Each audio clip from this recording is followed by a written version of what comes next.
Oke guys, welcome back to Daily Charting with Toshi, di mana kita akan daily chart your favorite cryptocurrencies. Okay, today's video is brought to you by Lbank. Di mana Lbank ini adalah suatu cryptocurrency exchanger yang menurut gua cukup friendly untuk newbie, ya karena ada fitur untuk fast buy. Di situ kita bisa beli cryptocurrency favorit kita dengan debit card, credit card, atau dengan langsung transfer stablecoins ke situ, ya. Dan di waktu bersamaan ini juga tetap enak untuk dipakai para trader-trader yang sudah lebih intermediate sampai advance, ya.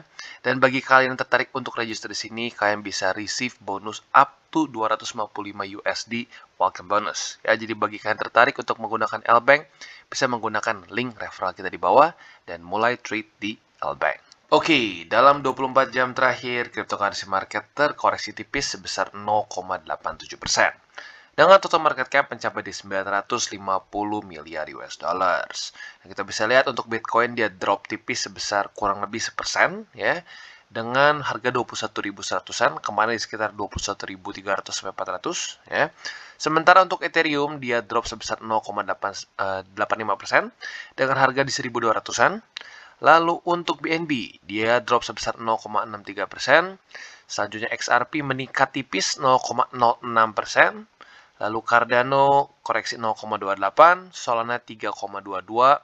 Nah, Dogecoin dia meningkat sebesar 10%. Nah, ini kayaknya kalau nggak salah gara-gara Elon ngapain lagi lah, gue lupa, ya.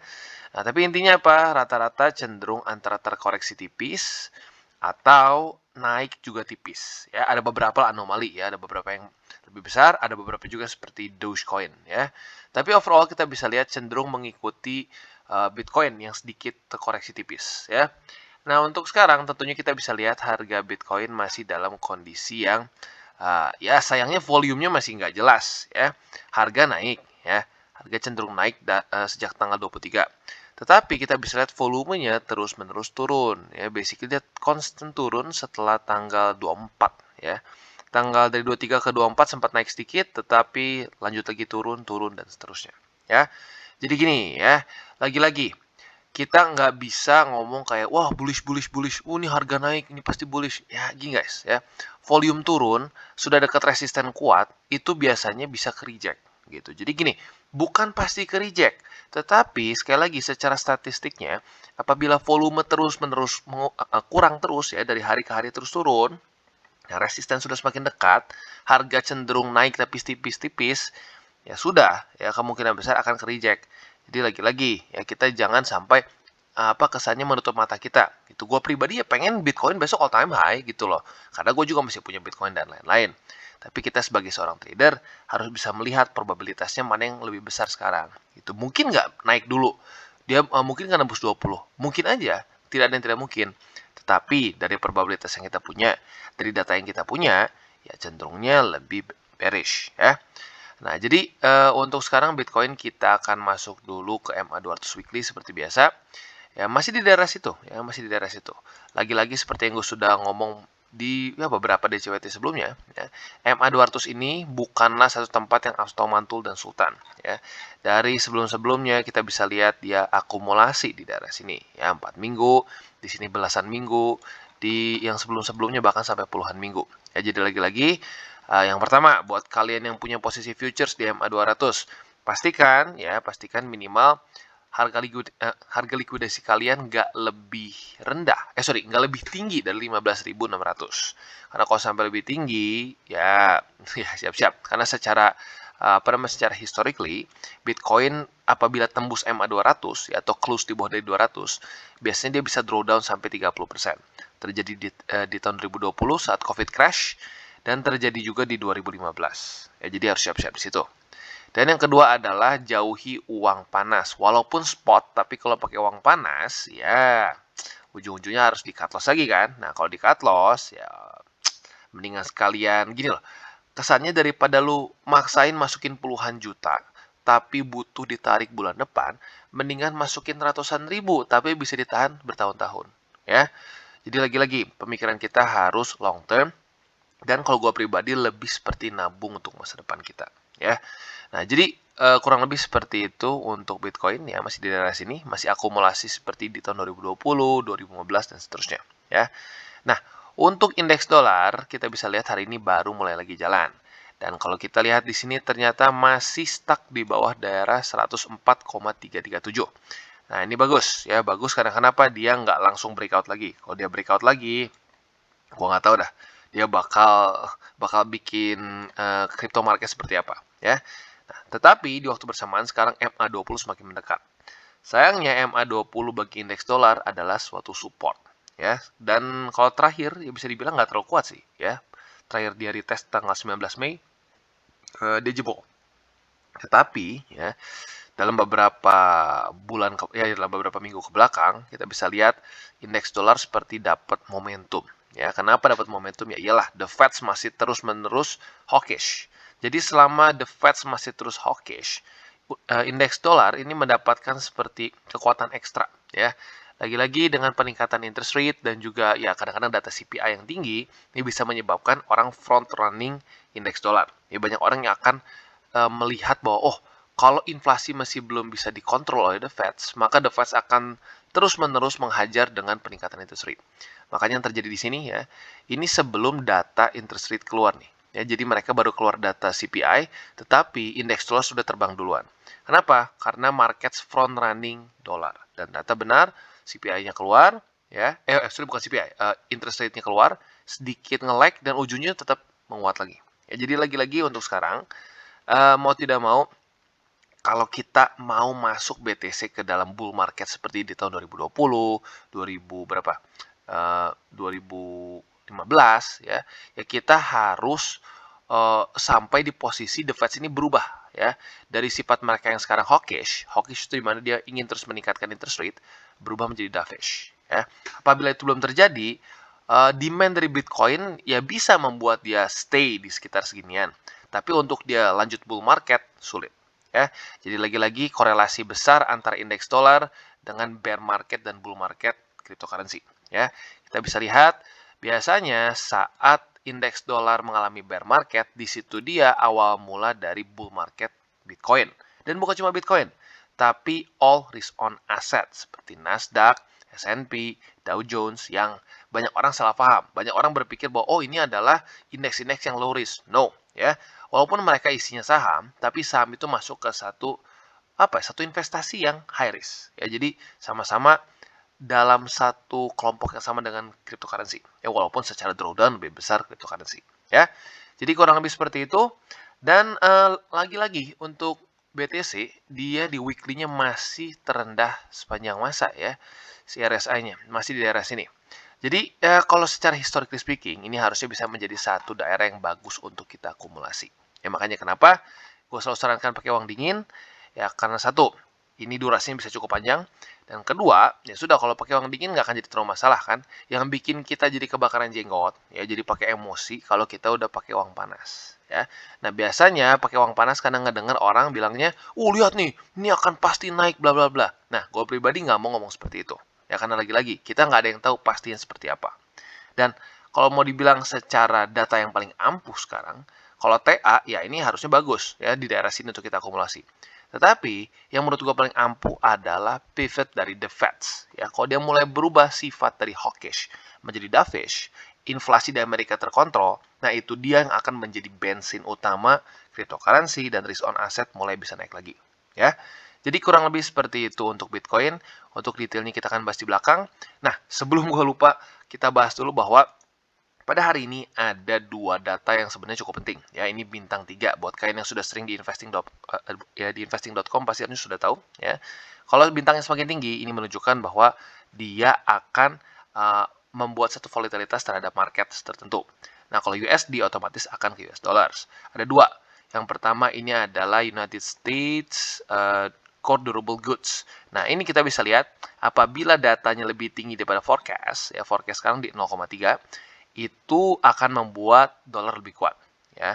Dan apabila lebih rendah, ya bahkan ya itu berarti akan membuat dolar lebih lemah juga, ya. Jadi vice versa lah, ya. Dan yang kedua sama di sini datanya sama ya. Apabila dia lebih tinggi daripada forecast, ini menunjukkan bahwa akan lebih kuat terhadap dolar akan lebih kuat gitu. Ya, jadi dua data ini tentunya bisa mempengaruhi, tetapi kalau gue lihat sih ya dari sebelum-sebelumnya, kalau kita di sini kan tanggal 25 Mei Bitcoin, kita bisa lihat bahwa tanggal 25 Mei ini ya datanya bisa dibilang nggak extremely membuat Bitcoin jadi super volatile. Ya, jadi lagi-lagi ada data, tetapi bisa dibilang dari beberapa minggu sebelumnya kita bisa lihat nggak terlalu terjadi gejolak yang ekstrim. Ya, jadi kurang lebih seperti itu. Dan kalau mau data yang paling ampuh menurut gua adalah nanti di Juli 2000 di Juli ya, nanti di Juli tanggal 27-an. Di mana di situ interest rate akan diputuskan oleh the Feds. Oke, dan kita masuk ke buy limit Bitcoin. Ya, lagi-lagi masih sama. Yang pertama di MA200 weekly yang ada di sekitar 22.400 masih ya, nyaris 22.500. Otomatis ini harusnya sudah kena semua. Kalau buat kalian yang belum kena bisa langsung basically buy di market sekarang harga 21 ribuan ya. Nah, itu yang pertama. Dan yang kedua di daerah 19.300. Nah, daerah 19.300 ini adalah weekly close all time high 2017 ya. Jadi ini adalah sebuah resisten tadinya. Tetapi tertembus pada tanggal November sampai Desember 2020. Nah, seperti biasa, resisten yang kuat tertembus dengan momentum yang cukup biasanya bisa berubah menjadi support. Nah, itu dia alasannya kenapa ini menjadi buy limit kedua. Yang ketiga, ini dengan logika yang tadi ya, yang di depan. Di mana saat Bitcoin close weekly di bawah dari MA200 weekly ya, biasanya dia ini akan terjadi drawdown sebesar 30%-an. Sudah terjadi 2 kali sebelumnya. Ya, jadi ini bisa dibilang dari data tersebut ya. Jadi kurang lebih seperti itu untuk Bitcoin. Dan buat kalian yang tertarik untuk akumulasi Bitcoin, altcoins, dan lain-lain, jangan lupa bisa menggunakan link referral di bawah. Dan jangan lupa juga bahwa DCWT ini bukanlah financial advice. Dan yang kedua, ini tujuannya adalah untuk edukasi dan membiasakan para subscriber gue untuk bisa ngerti charting. Oke, dan sekarang kita masuk ke Ethereum. Dan kita bisa lihat MA20 sudah sangat dekat sekali terhadap Ethereum.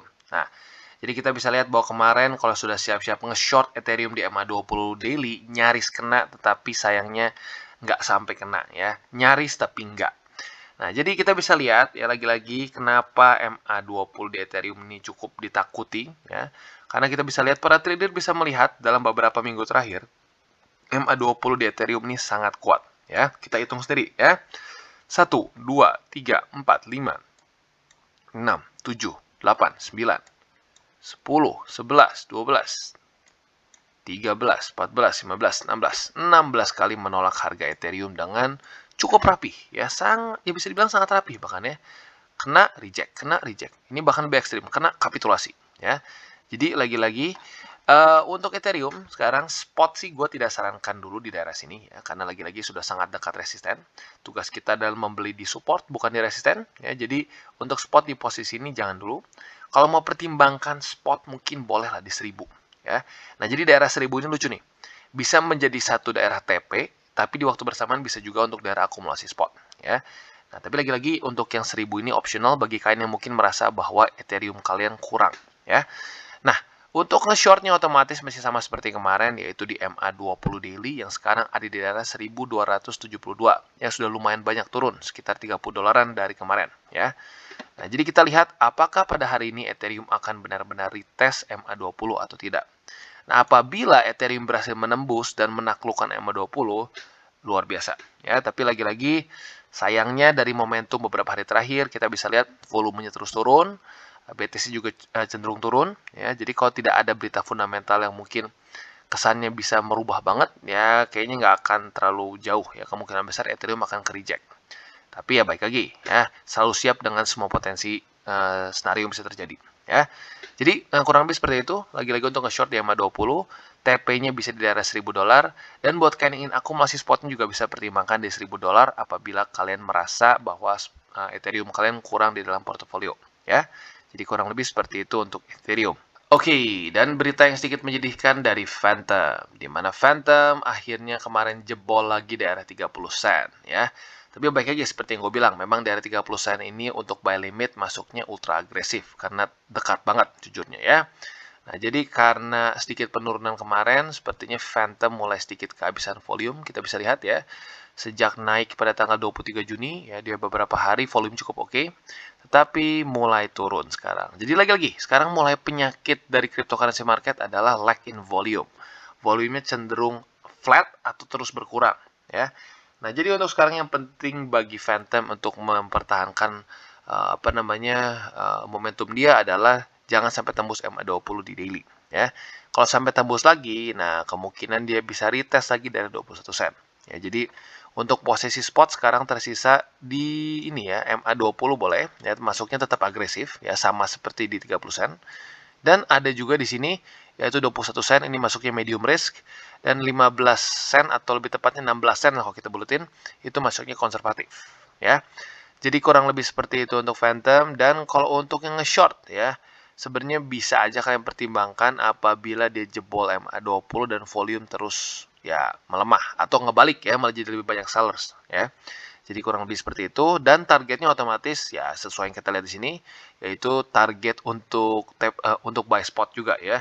Jadi TP yang mungkin lebih konservatif bisa pertimbangkan di 21 sen. Buat TP yang lebih agresif dan lebih besar gitu untungnya kesannya ya, bisa pertimbangkan di daerah 16 sen ya. Jadi kurang lebih seperti itu untuk Phantom. Oke, dan sekarang kita balik lagi ke Matic, dan sepertinya rencana Matic untuk V-shape recovery belum berhasil ya. Belum jebol sih, belum gagal, itu tapi masih belum berhasil. Sekarang technically speaking yang mungkin masih menahan harga Matic adalah daerah sebelum daerah supply di sini ya. Nah, sekarang pertanyaan apakah daerah supply ini bisa menjadi daerah demand untuk Matic? Ya, kita lihat nih ya. Yang jelas yang harus dia lakukan adalah menaklukkan MA50 dulu kalau untuk dia ingin benar-benar menjadikan ini daerah demand. Selama dia masih terus tertekan oleh MA50, kemungkinan besar ini kembali menjadi daerah supply ya. Dan otomatis kalau ini jebol lagi ke bawah, V-shape recovery-nya ya batal ya. Nah, jadi di waktu bersamaan ya, bagi kalian yang buka posisi short di Matic di MA50, harusnya sudah profitnya lebih baik daripada kemarin ya. Nah, jadi kalau sekarang mungkin sekitar berapa persen? Masih kecil sih, masih kecil. Sekitar ya, aduh sebentar, salah tarik ya. Kita lihat ya, baru nyaris 4% lah, not that big. Tapi ya baik lagi, apa namanya, kalau untuk yang TP di MA20 ya udah lumayan dekat. Ya, jadi lagi-lagi, kalau buat kalian yang konservatif bisa pertimbangkan TP-nya di MA20 ya, atau kalau mau TP parsial juga bisa ya. Nah, buat kalian yang lebih agresif bisa TP-nya di daerah sini, 35 sen lah kalau kita bulatin ya. Jadi kurang lebih seperti itu. Itu untuk posisi short. Kalau untuk posisi spotnya otomatis apabila dia sudah berhasil reclaim daerah 68 sen. Selama dia masih belum bisa reclaim dari 68 sen, kalau gue pribadi, gue nggak akan tambah posisi dulu untuk Matic, karena ini adalah summer low bagi Matic ya. Jadi kurang lebih seperti itu ya, dan lagi-lagi overall Matic untuk volume ya kita bisa jelas lah ya. Ini udah trennya, tren semua cryptocurrency volumenya sekarang cenderung turun. Ya, jadi lagi-lagi ya ini buktinya ya. Wah bang, apa sih lu? Kenapa isinya bearish semua, bearish semua? Ya kita lihat faktanya gini loh. Volumenya turun, ya walaupun harga naik tapi volume turun, biasanya akan kayak gini ya. Persis ini yang gue omongin soal BTC kemarin. Kalau dia kena resisten yang kuat, volumenya terus turun, ya udah, ujung-ujungnya ke reject gitu ya. Jadi ya PR-nya kalau Matic maupun semua aset apapun yang sekarang kita lihat mau lanjut ke atas, ya volumenya harus naik. Kalau volumenya nggak naik terus turun, sulit untuk tembus ya. Jadi kurang lebih seperti itu untuk Matic. Oke, dan selanjutnya kita masuk ke Polkadot. Untuk Polkadot kita bisa lihat kondisinya cukup mirip seperti Matic. Tapi bedanya kalau Matic jebol struktur, kalau Polkadot dia jebol MA20 ya. Nah, jadi sayangnya ya dia gagal mempertahankan MA20 sebagai support ya. Nah, buat yang nge-short ya mungkin udah buka posisi sekarang ya. Nah, tapi intinya apa? Intinya sama. Kita bisa lihat volumenya ngapain? Volumenya ngapain? Turun ya. Jadi lagi-lagi, selama belum ada perubahan tren dari volume yang terus turun, dia berubah naik, ya susah ya. Selama volumenya masih terus dari hari ke hari turun, sulit ya. Nah, jadi untuk posisi short tentunya kalian tahu TP-nya di mana ya. TP-nya bisa pertimbangkan di daerah $6 lebih 68 sen. Itu buat yang mungkin sedikit lebih agresif. Buat kalian yang mungkin lebih konservatif ya bisa di $7. Kenapa? Kalau kita di sini $7 beberapa kali menjadi daerah stop untuk daily close dan daily open ya. Nah, jadi kemungkinan ada some kind of support di sini ya, mungkin di belakang lah jauh ya. Nah, tapi intinya apa? Di sini terbentuk satu struktur. Nah, jadi TP-nya bisa dua, antara di $7 lebih 3 sen atau di $6 lebih 68 sen. Ya, nggak terlalu beda jauh, tapi lagi-lagi ada perbedaan ya. Nah, untuk posisi spot ya seperti gue bilang, jangan dulu karena Polkadot sudah kehilangan summer low dia sejak sini ya. Kapan nih? Sejak tanggal 9 Mei ya. Jadi kurang lebih seperti itu, dan selama dia masih belum bisa reclaim di area $10 lebih 89 sen, gue pribadi akan stop dulu untuk akumulasi Polkadot secara spot ya. Oke, dan BNB, satu lagi contoh klasik bahwa kalau aset yang walaupun harganya naik, tapi volumenya turun, akan ke-reject oleh resisten. Ya, jadi lagi-lagi, ini gue nggak asal ngomong juga. Bisa nggak bang ada anomali tembus? Bisa, ada anomali. Tapi secara statistiknya, ya, secara probabilitasnya, lebih banyak seperti ini. Ya, kalau kita lihat tuh, harga naik loh, bang, tuh lihat tuh, tanggal 23, tanggal 24, harga naik loh, signifikan loh. Tapi kita lihat volumenya turun kan? Volume turun lagi. Apa yang terjadi? Ketemu resisten, ke-reject. Gitu. Apalagi dalam kondisi bearish seperti ini. Kalau dalam kondisi misalnya lagi bull market, mungkin ada anomali bisa tembus. Tapi kita sedang dalam bear market, sekali lagi gue ingatkan. Ya, jadi ya cenderung resisten akan lebih kuat lagi daripada biasanya. Ya, jadi gini, saat bull market yang pakai steroid itu adalah bulls. Saat bear market yang pakai steroid adalah bears. Ya, jadi lagi-lagi ya resisten akan lebih kuat di bear market, support akan lebih kuat di bull market. Ya, jadi untuk sekarang tentunya ya lagi-lagi kunci utama kalau mau naik ya lanjut lagi ke atas adalah dia mulai menemukan volume. Kalau volume di sini tiba-tiba naik nih, mulai nembus ke sini hijau ya, hijau lagi lebih gede lagi, lebih gede lagi, lebih gede lagi. Nah itu adalah peluang untuk bisa lanjut ke atas ya. Tapi selama masih terus turun seperti ini nih ya dari tanggal 23, 24 dan seterusnya terus turun kayak tangga nih ya susah untuk dia naik ke atas ya. Nah, jadi untuk sekarang mungkin yang paling menarik adalah posisi short. Bagi kemarin sudah nge-short di MA20 harusnya sudah dapat posisi ya. Tapi ya baik lagi belum terlalu gede profitnya ya. Nah, untuk TP-nya seperti biasa ada di sini ya di daerah kalau mau dibuatin dan lebih konservatif boleh di $200 ya. Kalau buat kain yang lebih agresif pengen lebih gede lagi bang untungnya ya boleh aja di wick sini yaitu di sekitar 183 kalau mau dibuatin 125 USD. Tapi kalau gue pribadi lebih sarankan udahlah jangan terlalu jangan terlalu serakah di 200 USD saja ya. Jadi kurang lebih seperti itu untuk BNB dan untuk spot sayangnya seperti yang gue bilang sebelum-sebelumnya belum berhasil reclaim daerah 263,6 ya yaitu adalah summer low bagi BNB. Jadi kurang lebih seperti itu untuk Binance. Oke, dan selanjutnya Atom. Untuk Atom kita bisa lihat dia sebenarnya technically speaking belum retest daerah $9 atau tepatnya 899. Ini adalah sebuah struktur support sebelumnya. Awalnya ini satu struktur support yang sangat-sangat baik untuk Atom. Berkali-kali memantulkan harga Atom seperti di sini, di sini, di sini dan berkali-kali ya. Tetapi sayangnya pada tanggal 8 Juni dia tembus ya. Dia tembus dan akhirnya ya kapitulasi. Atau ya kalau segini mungkin nggak kapitulasi lah, lebih tepatnya dump ya. Nah, jadi untuk sekarang yang menjadi PR lagi-lagi untuk Cosmos adalah kalau menurut gue sih volume sekarang ya, sama seperti yang lain semua. Karena kalau kita lihat sejak dia tembus MA20 di sini ya, tanggal 23 Juni ini adalah peak. Dan kalau orang mau nanya, "Bang, kalau yang kita cari supaya volumenya bagus seperti apa sih buat naik gitu ya?" Nah, kayak gini ya, kita lihat. Dari tanggal 20 Juni, harga mungkin nggak terlalu ini ya, naiknya nggak terlalu signifikan, tetapi volumenya terus bertambah. Akhirnya apa? Tembus juga gitu ya. Jadi yang kita butuhkan tuh seperti ini, volume yang terus naik. Nah, tetapi sekarang penyakitnya apa? Nih, sejak tanggal 23, volumenya turun terus. Nah, maka dari itu, ya dia saat kena atau dekat ke resisten, langsung takut. Ya, jadi lagi-lagi, itu dia PR-nya. Ya. Nah, sayangnya daerah $9 ini ada 3 resisten yang cukup mengerikan. Ya, yang pertama struktur di $9 itu sendiri. Yang kedua, Bollinger Band. Ya, dan yang ketiga ada MA50. Jadi sebenarnya kalau kalian mau nge-short di sini ya bisa dipertimbangkan, yaitu di daerah $9 ya. Nah, kalau kalian buka posisi short di situ, ada beberapa TP. TP pertama bisa di MA20, ini lebih konservatif. Dan buat kalian yang lebih agresif, bisa pertimbangkan di daerah $6 sini ya. Jadi kurang lebih seperti itu untuk Atom. Dan kalau untuk spotnya seperti yang kita bisa lihat sendiri ya.